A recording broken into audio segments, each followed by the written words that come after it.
I'm in my third year here at University of Nevada, Reno as assistant professor.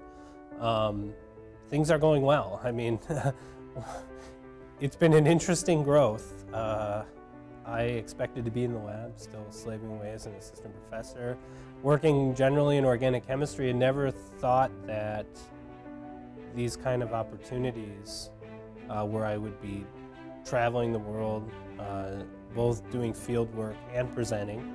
I guess being invited by all types of different fields to give talks about and introduce them to this world in just 2 years of doing that type of research. And so it's really taken off. We're engaged in these big multidisciplinary efforts that study huge questions in ecology, evolution, and conservation. And those multidisciplinary efforts address questions like why do we have so many species on Earth? How do those species interact?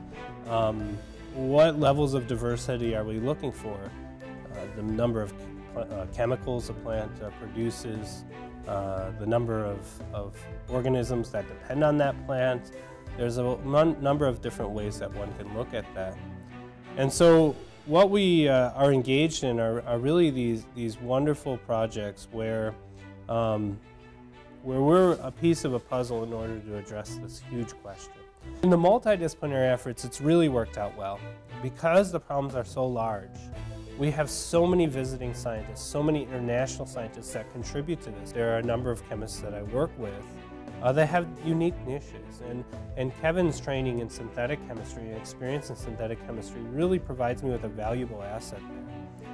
And so what Kevin is doing here is really taking some subsections of the questions that we're doing and working on them with undergraduates.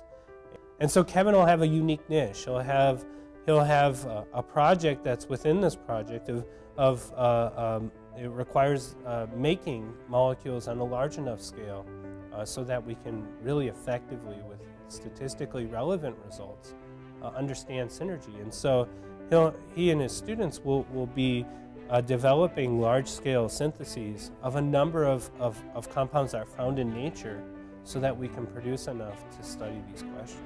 And what was nice about that is that we are, with that, have set up a program where students from Carroll have the potential to do some research here. They show some serious commitment, come out to UNR and develop their skills a little bit more, get exposed to a Research 1 institution, do some of the bioassay with our caterpillar colonies over there.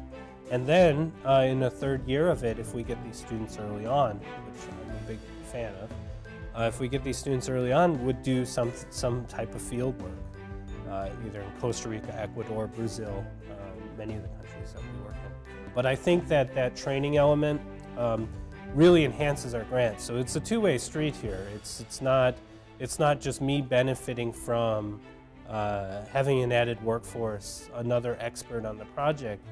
On the other side of it, the broader impacts are no longer a boilerplate.